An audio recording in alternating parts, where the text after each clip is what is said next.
السلام علیکم ورحمۃ اللہ وبرکاتہ۔ الحمدللہ کفا وسلام علی عبادہ الذین اصطفیٰ، اما بعد۔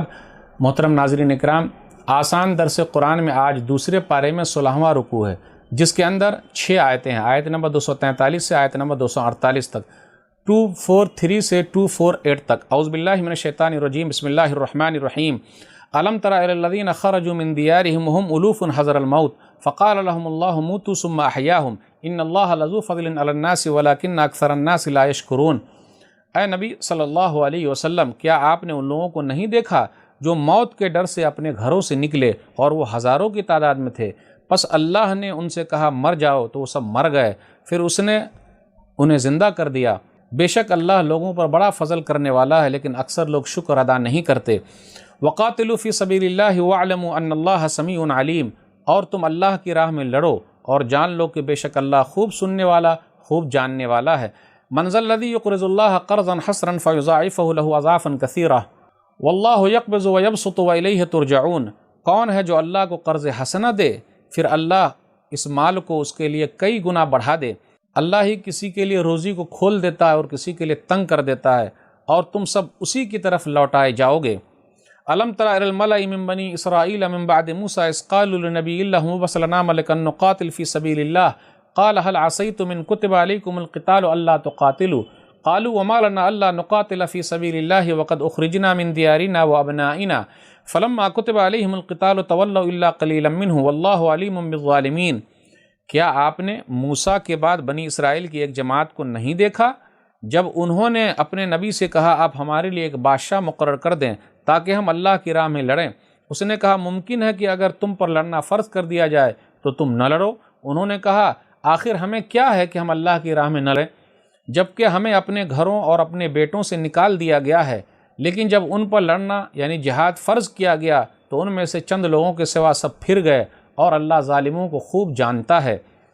وقال لهم نبيهم ان الله قد بعث لكم طالوت ملكا قالوا ان يكون له الملك علينا ونحن احق بالملك منه ولم يؤت سعة من المال قال ان الله اصطفاه عليكم وزاده بسطة في العلم والجسم والله يؤتي ملكه من يشاء والله واسع عليم۔ اور ان کے نبی نے ان سے کہا بے شک اللہ نے تمہارے لیے طالوت کو بادشاہ مقرر کیا ہے۔ انہوں نے کہا ہم پر اس کی بادشاہی کیوں کر ہو سکتی ہے، جبکہ اس سے زیادہ بادشاہی کے حقدار تو ہم ہی ہیں، اور نہ ہی اسے مالی وسعت دی گئی ہے۔ اس نے کہا بے شک اللہ نے اسے تم پر بادشاہی کے لیے منتخب کر لیا ہے، اور اسے علم اور جسم دونوں میں زیادہ کشادگی دی ہے، اور اللہ جسے چاہتا اپنی بادشاہت عطا کرتا ہے، اور اللہ بڑی وسعت والا خوب جاننے والا ہے۔ وقال لهم نبيهم ان آیۃ ملکہ ان یأتیکم التابوت فیہ سکینۃ من ربکم وبقیۃ مما ترک آل موسیٰ وآل ہارون تحملہ الملائکہ ان فی ذلک لآیۃ لکم ان کنتم مؤمنین۔ اور ان کے نبی نے ان سے کہا بے شک اس کی بادشاہت کی نشانی یہ ہے کہ تمہارے پاس ایک صندوق آئے گا جس میں تمہارے رب کی طرف سے سامان تسکین اور باقی اشیاء ہوں گی جو آل موسیٰ اور آل ہارون چھوڑ گئے تھے، اسے فرشتے اٹھا کر لائیں گے۔ بے شک اس میں تمہارے لیے بہت بڑی نشانی ہے اگر تم مومن ہو۔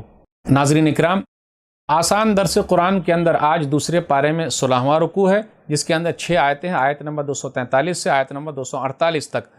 آیت نمبر 243 پر غور کیجئے، اس کے اندر آیا وہم الوف حذر الموت، وہ لوگ ہزار تھے، موت کے ڈر سے بھاگے، لیکن اللہ تعالیٰ نے ان لوگوں کو موت دے دی اور دوبارہ اللہ تعالیٰ نے زندہ کر دیا۔ سورہ بقرہ کے اندر یہ تیسرا واقعہ ہے۔ اس سے پہلے ہم سن چکے ہیں کہ موسیٰ علیہ السلام کے ساتھ 70 لوگ کوہ طور پر گئے، اللہ نے موت دے دی، دوبارہ زندہ کر دیا۔ پھر اسی طرح گائے کا جو واقعہ ہے سورہ بقرہ، تو اس کے اندر بھی کہ گائے کے کچھ حصے سے ٹکڑا لیا گیا اور اس کے بعد اس آدمی کو مارا گیا تو وہ زندہ ہو گیا، پھر دوبارہ مر گیا۔ اب یہ تیسرا واقعہ ہے کہ 1000 لوگ نکلے کہ ہم کو جہاد نہیں کرنا ہے اور موت کے ڈر سے بھاگے، پھر اللہ تعالیٰ نے موت دے دی، دوبارہ زندہ کر دیا۔ کل قیامت کے دن اللہ سب کو زندہ کر دیں گے۔ اس کے بعد آیت نمبر 245 پر غور کیجئے، من ذا الذی یقرض اللہ قرضا حسنا فیضاعف لہ اضعافا کثیرہ۔ کون ہے جو اللہ کو قرض حسنہ دے گا، یعنی اللہ کے راہ میں مال خرچ کرے گا۔ ابو دہدہ رضی اللہ تعالیٰ عنہ نے جب یہ سنا تو ان کا واقعہ آیا، مشکلۃ الفقر، علامہ البانی کی کتاب ہے، اس کے اندر ہے 600 کھجوروں والا باغ۔ اس آیت کو سننے کے بعد اللہ کے راستے میں دے دیا اور اپنی بیوی سے کہا چلو نکلو یہاں سے، ہم نے سودا کر لیا ہے۔ آپ مسند احمد وغیرہ کی روایت پڑھیے، چلو نکلو۔ تو ان کی بیوی نے بھی کہا کہ آپ نے بڑا اچھا سودا کیا ہے۔ تو پہلی بیوی بڑی اچھی تھی، الحمدللہ آج بھی بیویاں اچھی ہیں، اللہ کے راستے میں دینے میں ابھارتی ہیں، لیکن پہلے والی زیادہ ابھارتی تھی. آج تو پہلے اپنے بال بچوں کے لیے سوچتی ہیں چلو نکلتے ہیں، تو سب لوگ نکل گئے اور 600 کھجوروں والا باغ اللہ کے راستے میں دے دیا. ہم اور آپ بھی سنتے ہیں تو اللہ کے راستے میں کہاں نکالتے ہیں، رونا روتے جی ہمارے پاس تو ہے ہی نہیں، ہمارے بال بچوں کا کیا ہوگا. جی نہیں، اللہ کے راستے میں نکالیے، اللہ کے راستے میں دیجئے، اللہ تعالیٰ مال میں برکت دیں گے. پھر آگے یہ بیان کیا جا رہا ہے آیت نمبر 246 میں کہ ایک نبی کا ذکر ہے. وہ نبی کون تھے؟ کہا جاتا ہے شمویل نبی تھے. موسیٰ علیہ السلام اور ہارون علیہ السلام کے بعد بہت دنوں تک نبیوں کا سلسلہ رکا رہا. لوگوں نے دعا کی تو اللہ تعالیٰ نے شمویل نبی کو پیدا کیا.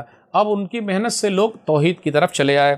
اب اس کے بعد یہ ذکر کیا جا رہا ہے کہ انہی کے زمانے میں اب جنگ لڑنا تھا، جہاد کے لیے نکلنا تھا، تو وہ چاہتے تھے کہ بنی اسرائیل کی اللہ تعالیٰ کوئی بادشاہ متعین کر دے.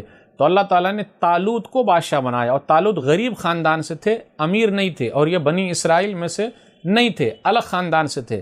لیکن اس سے یہ پتہ چلتا ہے کہ نبی کے رہتے ہوئے بھی بادشاہت ہے. شمویل نبی موجود تھے، اس کے باوجود طالوت کو بادشاہ بنایا. تو اللہ کے نزدیک خلافت بھی صحیح ہے اور اللہ کے نزدیک بادشاہت بھی صحیح ہے. اس لیے جو لوگ آج بادشاہت پر اعتراض کرتے ہیں ان کا اعتراض کرنا صحیح نہیں ہے. جیسا کہ سعودی عرب کے اندر بادشاہت ہے، جو لوگ اعتراض کر رہے ہیں قرآن کریم کی اس آیت کے خلاف جا رہے ہیں. تو اللہ کے نزدیک خلافت بھی ہے، اللہ کے نزدیک بادشاہت بھی ہے. نبی کے رہتے ہوئے الگ ایک آدمی کو بادشاہ بنایا گیا، اور ان کو جو بادشاہ بنایا گیا تھا تو وہ طاقتور بھی تھے اور علم میں بھی تھے. تو پتہ یہ چلا بادشاہ وہ بنے جن کے پاس طاقت ہو، وہ بنے جن کے پاس علم ہو، جانکاری ہو.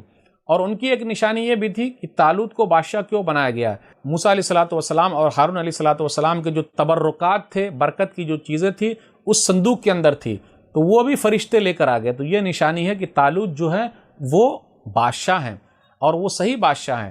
ایک چیز اور ہے کہ نبیوں کے تبرکات وہ تو صحیح چیز ہے کیونکہ اس کے بارے میں مہر ہے، لیکن آج کل بزرگوں کے جو تبرکات لوگ پیش کر رہے ہیں، پھر اسی طرح بولے وہاں نالین شریف ہے، یہ ہے وہ ہے، اس کے لیے کیا ثبوت ہے بھائی؟ تو بغیر ثبوت کے بات نہیں کر سکتے.